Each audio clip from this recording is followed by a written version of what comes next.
Thank you, Mr. President.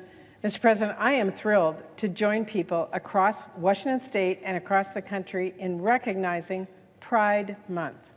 Pride is an opportunity every year for people across our country and across the world to mark the progress we have made and the work left to do, and to celebrate the LGBTQ community. It is a joyful, beautiful thing, and it stands in stark contrast to the bigotry some voices on the far right have been fanning. It's impossible to watch a Pride parade today without seeing just how far we have come as a nation. And unfortunately, it's also impossible to follow the news without seeing a reminder of how far we still have to go and how hard a bigoted minority of people is fighting to pull us back. Some far-right provocateurs have been twisting the most basic, mundane gestures of inclusion into so-called controversies through blatant distortion and demonization. I mean, imagine calling for an investigation into a private company because they just sent their product to a trans person with a massive online audience. Imagine being outraged because a company cares about having a diverse, equitable, inclusive workplace. Imagine getting worked up because of rainbow logos or a pride sale or an adorable little rainbow baby onesie.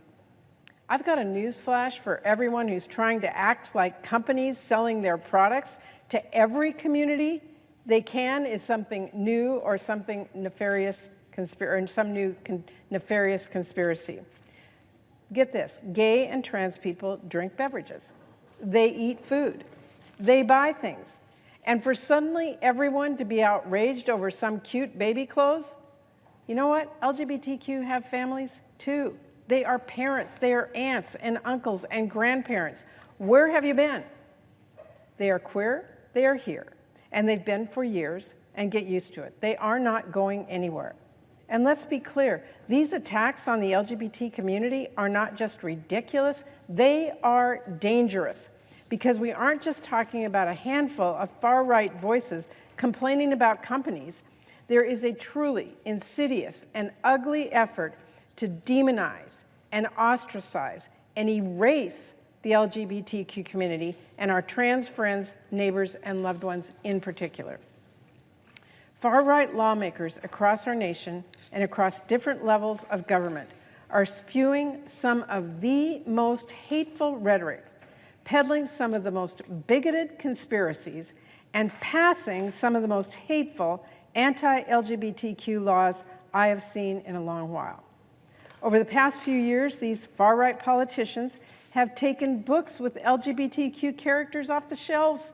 They've demonized drag performers with dangerous rhetoric. They have investigated parents for helping their kids get the care that they need and blocked kids from that care.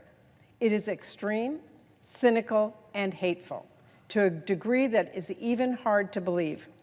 Far-right legislators are happy to ignore the First Amendment to ban books and keep kids away from their entirely made-up danger of drag shows, but they are nowhere to be found when it comes to a serious discussion of the Second Amendment and protecting kids from gun violence, an actual public health threat, and the leading cause of death for children in the United States.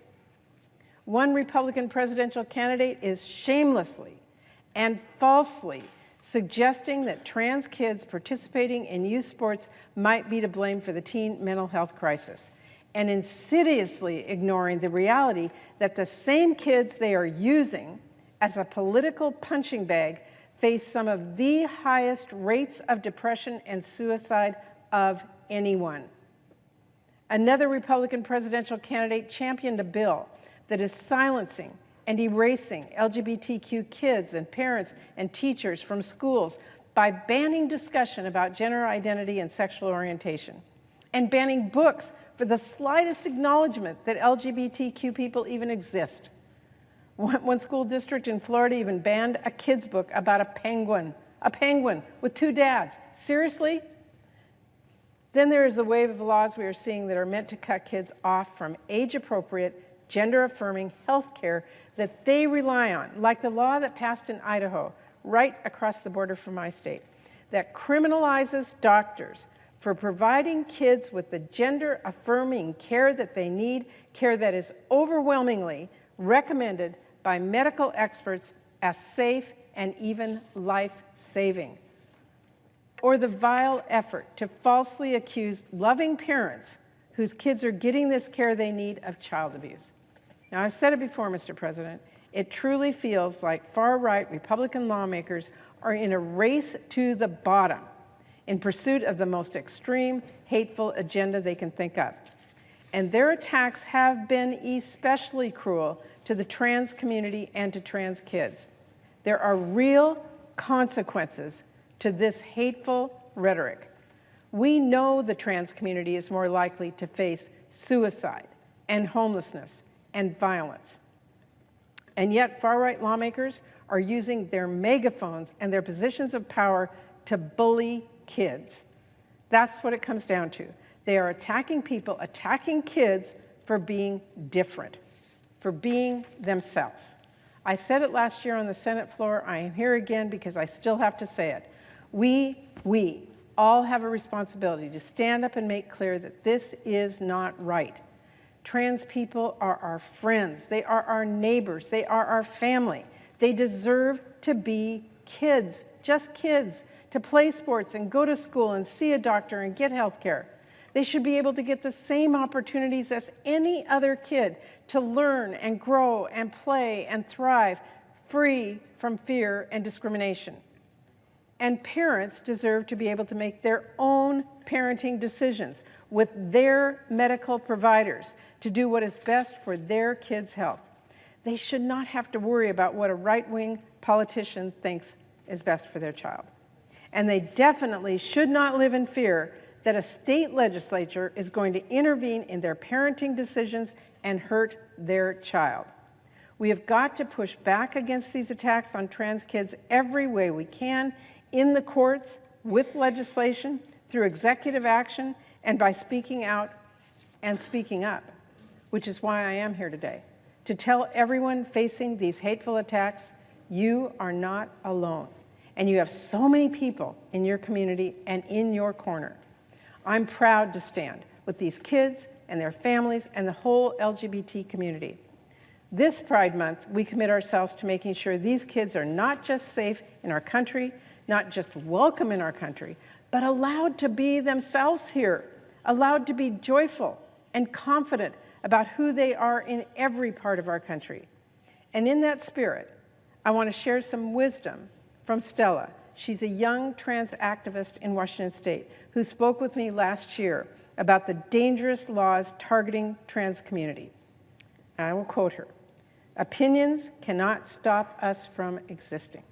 They cannot stop me from living my dream to the fullest and following all of my dreams. And opinions do not change who we are as transgender and non-binary people." End quote.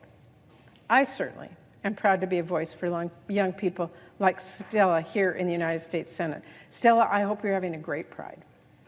And Mr. President, my message today to everyone who's been encouraging or complicit in the attacks on the LGBT community is simple. First, leave kids and families alone. You are not their doctor, you are not their parent. You have no idea what they are going through, what they have gone through, or what is best for them.